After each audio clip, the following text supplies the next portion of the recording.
Hi there, this is Arun. Welcome back. Now let's see how Java achieved platform independence but without affecting execution speed.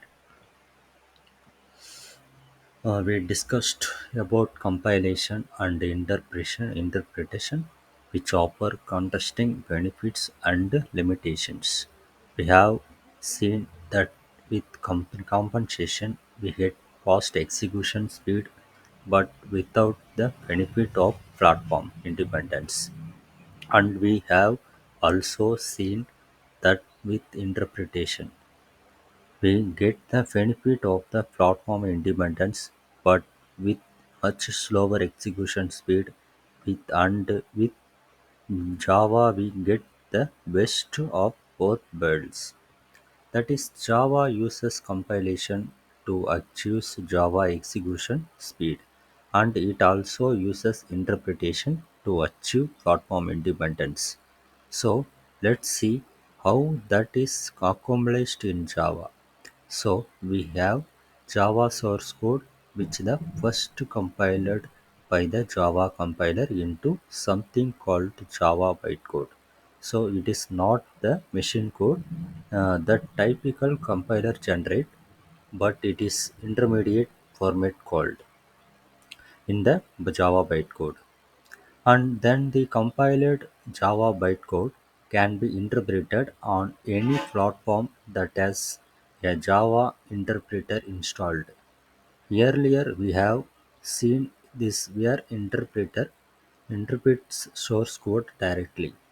But here in the Java world, the interpreter is interpreting the Java bytecode rather than source code.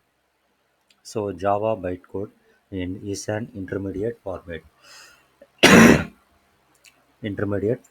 generated from the source code, and interpreting this compiled Java bytecode as opposite interpreting Java source code directly is what makes executing Java programs much faster. So executing Java bytecode is much faster, and let's discuss that is couple of slides from here. Now, this is Java interpreted is nothing but the JVM, which stand for Java Virtual Machine. That is a virtual machine that can execute Java programs, which include the Java bytecode. So, as JVM is interpreting Java bytecode, we can think of Java as interpreter language also, just like any interpreter platform specific, and that helps achieving platform independence. So we have seen this earlier where platform independence the interpreters help achieve platform independence, and similarly with the Java platform independent, JVM would help achieve platform independence. It is just that Java would interpret Java bytecode rather than Java source code directly. This is the main difference. So Java bytecode is platform independent, while JVM is platform dependent. Just like source code platform independent, whereas interpreted is platform dependent.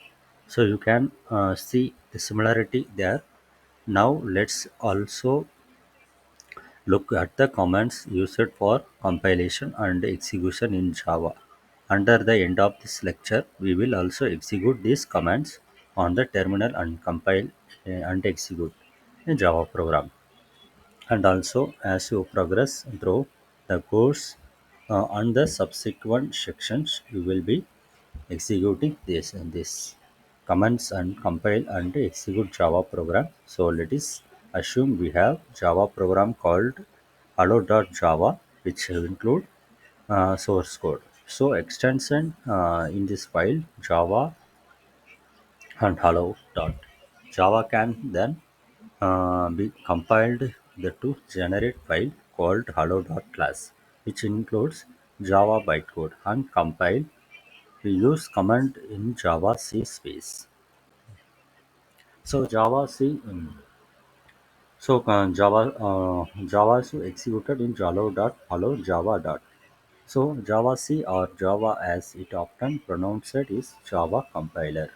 Also, it doesn't matter whether we are compiling on Windows or Linux. The file generator will be held cross. And hello.java, hello.class can be executed on any platform that has G, JVM installed to be execute the class file. We use the combined Java space hello here. Java is the Java interpreter and it is the same command regardless of the platform, and this is command Java space hello creates a instance of JVM. So JVM is just software and it is creates an instance of Java, that is CPU loads the JVM into memory. As soon as we execute this command and then the JVM execute loads. In other words, JVM interprets the Java bytecode present in hello.class. And like I said earlier, we will look at the process in action. Now coming back to the execution speed mentioned earlier, interpreting Java code, much interpreting source code. And then because Java code by bytecode is compact compared to source code and is designed specifically and to be interpreted by JVM. So it is a designed specifically to be interpreted by JVM, and source code is designed to be read and written humans, that is the developers.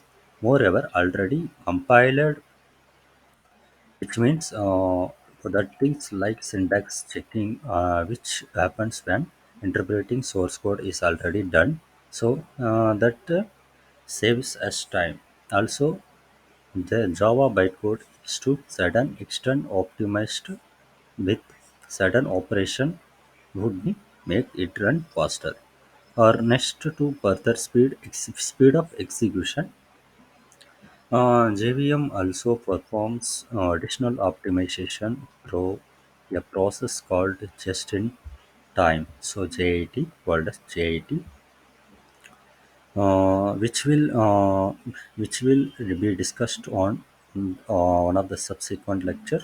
But this is particular optimization will be done and execution time by the JVM. So it is not done by the compiler, and it plays a very critical role in making Java programs run faster. Finally, note that Java bytecode combat from also enables quick transfer of bytecodes across networks. Recall that Java was originally designed to work in a networked environment where transferring compiled Java programs which are nothing but the Java bytecode across different devices was one of the goals. So that is about it. And we have seen how Java bytecode and JVM we are used achieve platform independence without compromising on speed. Now let's go ahead test the platform independent capability of Java. So so here I am my Windows machine have this program um, hello.java, so which is similar to the C program which have been seen in Java platform dependency lecture, where we are printing text hello world. So this class also prints hello world. Here the text hello world onto the console. So let's go ahead compile this Java program. So this compile, as I said earlier, the command is Java C. Command is Java C. Java C hello.java